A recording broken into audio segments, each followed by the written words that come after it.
Hello and welcome to today's video. We're going to have a little introduction to truth tables. So truth tables are a really important part of discrete math. They're where you can do proofs using the propositional logic that we talked about in the last video, so that we can actually prove pretty complex things, and all we have to do is make a little table and then show that the truth values are always the same. And we'll talk about that in this video. But before we get into that, let's do some quick review of what we talked about with the introduction to propositional logic. So remember that a proposition is a declarative sentence that is either true or false, but not both.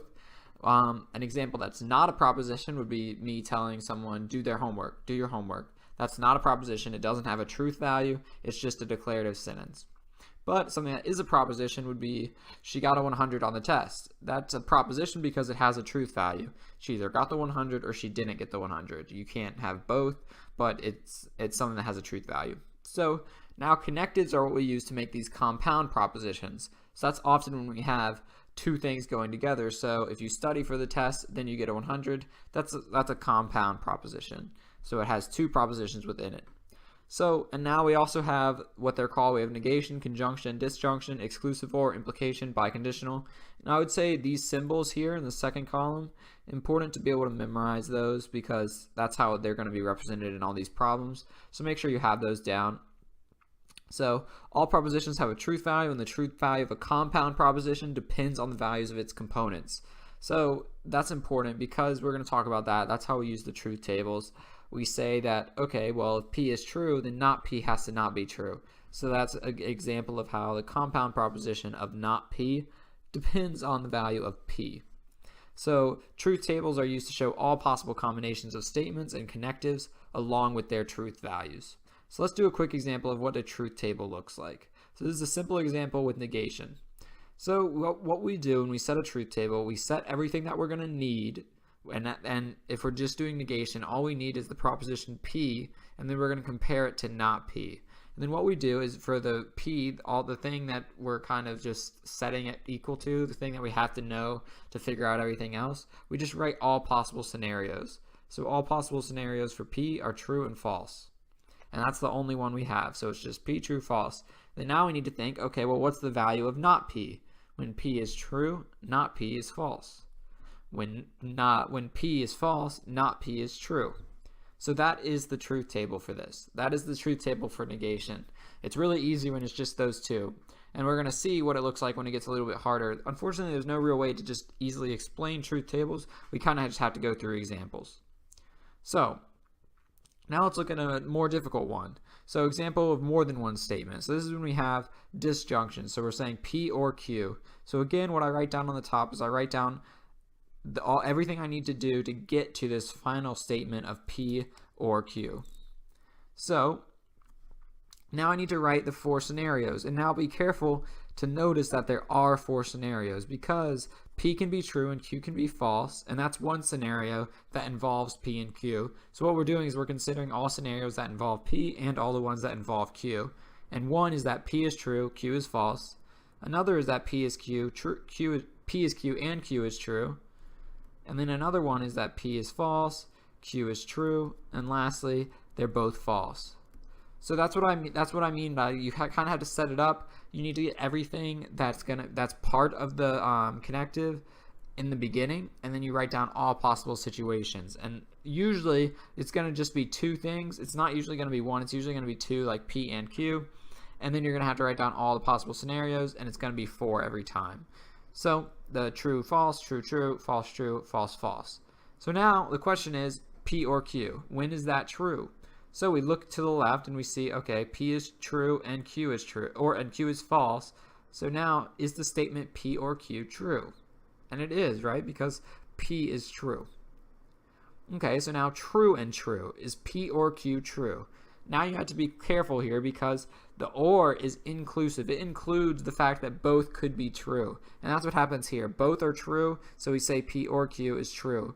But think about what would happen if the exclusive or, that's this symbol right here, that one would be false, and we'll get into that later on, but just think about that. Alright, so again, we have P is false, Q is true, and we're trying to determine the truth value of P or Q. Well, again, it's going to be true because Q is true. As long as one of those two are true, P or Q is true. Finally, lastly, we have false, false. So is P or Q true? No, it's not. It's false. So that's our truth table for P or Q. Okay, so we've got last one, and this one is really everything. It's got all the connectives that we need. All these basic connectives that we had in this chart, we're now going to do a truth table that includes them all, and we're going to check their truth values for the different scenarios.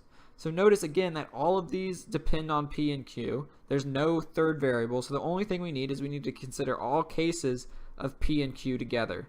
So again, the P, I know there's going to be 2 trues, there's going to be 2 falses, and I know that because the Q has to be the other scenarios. It has to be true, false, and now I have all 4 scenarios.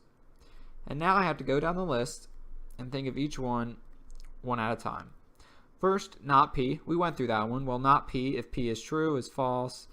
If P is true, is false. If P is false, then it's true. So that one's pretty simple. P and Q, that's this symbol here, the and. Okay, so is P and Q true? Well, that's only going to be true when P is true and Q is true. So P and Q is true, and P, then in this case it's not true, right? Because we have P is true and Q is false, so that's not going to be true.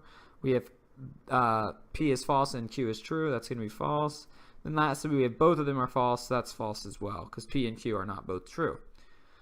So now P or Q, we went through this one and we figured out that, well, this one's going to be true no matter what, as long as both of them are not false. If both of them are false, then P or Q is false. I'll write that, the or symbol here. Then now finally this one, we touched on this, I mentioned it, and that's the exclusive or. And think about what it means to be exclusive. This is kind of actually how you say it in English, the English language. A lot of times when you say or, if you say like red or black, you usually don't mean red and black, but in math, the or does include both, but in real life, we probably use the exclusive or more often. But so the exclusive or, like I just said, means that you can pick one or the other, but not both. So let's see how that affects the truth table. So P or Q, the exclusive or, if P is true and Q is true, well, that's going to be false because the exclusive or means only one of the two. So that means that the inner two are going to be true because I have P, just P and not Q in the first one, then just Q and not P in the second one. Then lastly, both are false, so P or Q is false too. Now the kind of the hard one is the connective. That's the P implies Q. That's how I read that. I would read it as P implies Q. We're going to have a separate video that really goes into depth explaining this, but if P implies Q, that means that if P is true and Q is false, then that means that it's not been, then we can say it's false, that P does not imply Q. But that's the only case where we can do it. So let me go through one by one. First one, P is Q and P is true and Q is true. So P implies Q. That seems pretty true, right? Because P, that's what implies Q. So P was true, Q was true. It looks pretty good. But now P is true and Q is false. So does P imply Q? Well, P was true, Q didn't happen, so that would be false, right? P can't imply Q if P is true and Q is not true. Now is when it gets a little confusing. So if P is not true, but Q is true, does that prove that P does not imply Q? Because that's what we're saying here.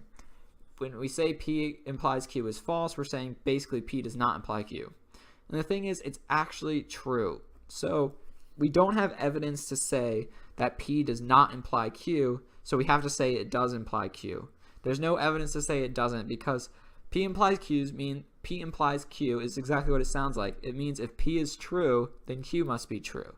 We don't have evidence to say that that didn't happen because just because Q is true, it doesn't mean that P had to be true. That's the biconditional. We'll talk about that in a second because that's the next one.